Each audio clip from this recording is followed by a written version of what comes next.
Hello and welcome to another edition of The New Entrepreneur. I'm your host, Natalie Peace. I'm excited to talk to you about something I've been exploring a lot lately, social media as a marketing tool for business.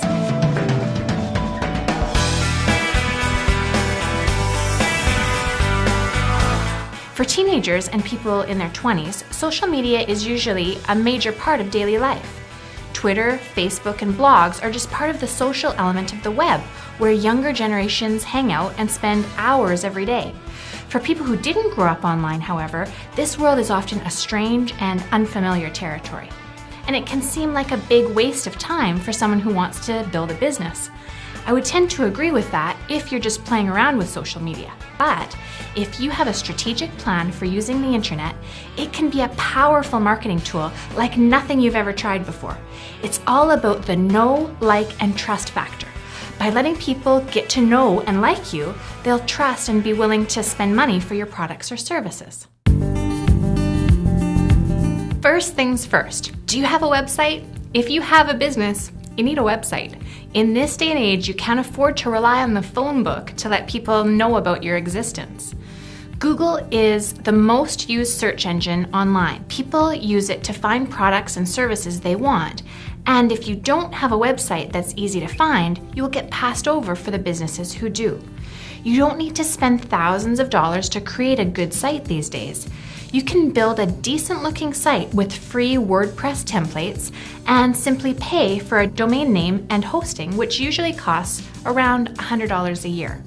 However, if you can afford it, I would recommend paying a designer to customize your site to showcase your unique brand and make your site search engine optimized, also known as SEO. This simply means your site will show up higher on the list of similar sites on Google. You want potential clients and customers to find you easily when they type in keywords related to your business. Test out your website with as many people as you can, preferably the kind of people that you're targeting as customers. Ask them to look through the site and tell you how easy it is to find information and if it looks like a reputable site to them. And remember to update your site on a regular basis. Potential customers get turned off when they see broken links, outdated information, and dated web design. Many businesses these days are going beyond their traditional static website and using a blog to connect with their target market. In fact, I've just started my own blog at peaceandprofit.com and I'm having a lot of fun with it. Blog is the abbreviated name for weblog, and it refers to sites that are updated regularly with posts. Many of them are personal in nature, but they're also great for businesses because you can make a more personal connection with your customers, which encourages loyalty and repeat business. If you make an effort to write a regular blog post about topics related to your business, you will soon build a valuable resource tool. And the more relevant content your blog has, the more Google will reward you with high search engine rankings. This is how you become the expert known in your area. You can use your blog as a place to review products you sell if you feel comfortable giving honest reviews. Give people the pros and cons of your merchandise and you will earn their trust. Write a blog about your personal experiences with your products or share relevant stories. For example, if you own a fishing store, tell humorous stories about your recent fishing adventures. Share mistakes you've made and lessons you've learned. Take advantage of your local expertise too. Tell people about the best places to go fishing in the area, giving detailed information about local lakes, weather trends, and anything else people might want to know. The key is to think creatively about your site and offer your customers something extra special. The more valuable free information you give away, the more people will reward you with their business. When most people think about social media, Twitter and Facebook are the first things that come to mind, and for good reason. These websites are massive places where people connect in all kinds of ways.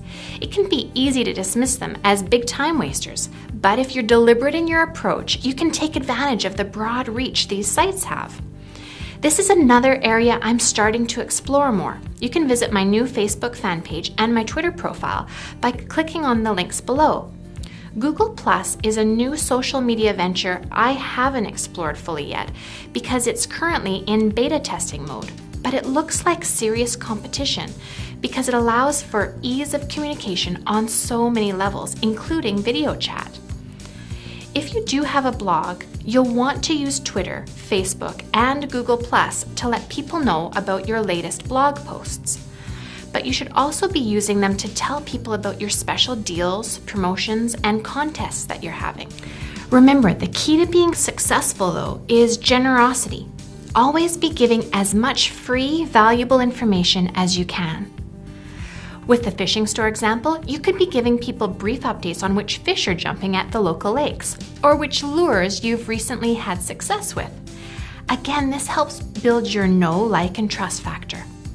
Put links to your social media pages on your website or blog, and ask your friends and family to follow you on those pages and to let their friends know about it. Make sure to follow other people and businesses in your field to keep current and build relationships with your fans and customers. Your following will grow organically from there if you continue to provide useful information. LinkedIn is another valuable resource. Think of it as an online resume. Many people use it as a tool for getting a job or finding a new employee. However, it can also be a great tool for the entrepreneur. Take some time to put up a profile with your photo and relevant work history, as well as your website link, and then let people know what products and services you offer. Another huge website is YouTube, and if you aren't taking advantage of it, you should start now. If you're shy about being on camera, consider asking one of your employees to be the star. And you can stay off camera and simply do voiceovers with a PowerPoint presentation, or just show your products on camera while you review them. However, it helps to build a connection with customers when they can see you. If you sell edible products, consider showing people how to make dishes with them. You can have your very own cooking show. If you're an accountant, explain a complicated tax issue in layman's terms while showing people exactly what to do. The possibilities are endless, and YouTube is full of different examples of businesses using video to promote their business. Just remember, you should be using YouTube and other social media tools to give people valuable information, not to try and sell things. The goal is to get people to value you as a trusted expert. When you post a video on YouTube, you provide people with a link to your website to get more information. So if people like your video, they may become customers. You can also be posting your videos on your blog or website, which is what I'm doing at peaceandprofit.com.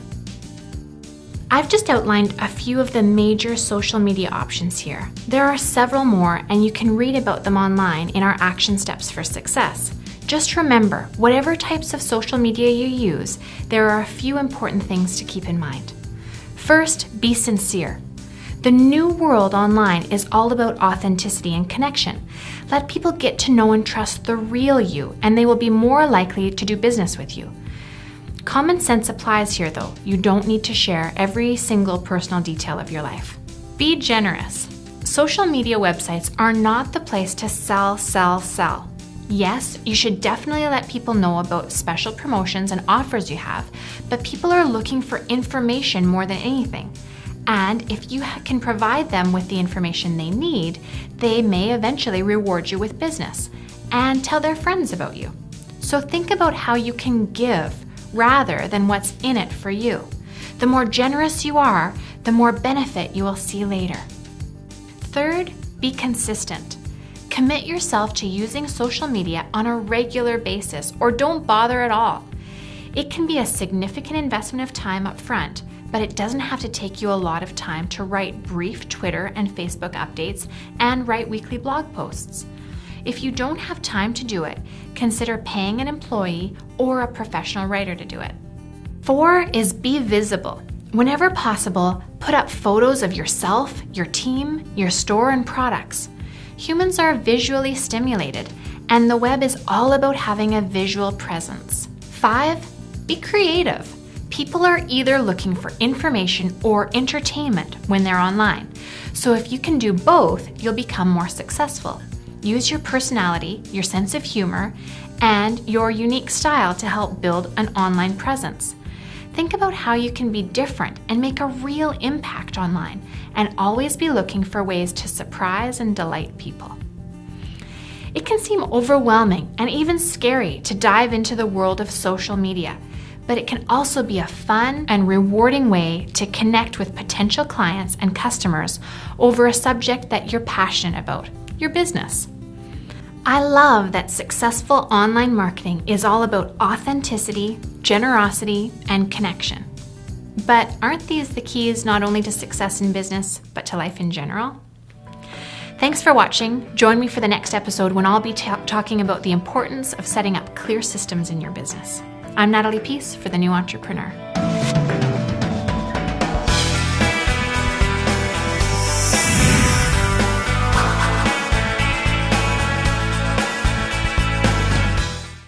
You want to do another camera angle change? Do you feel it? You want to do that last part one more time? Should I do all numbers? Can you rewind me, please? Thanks.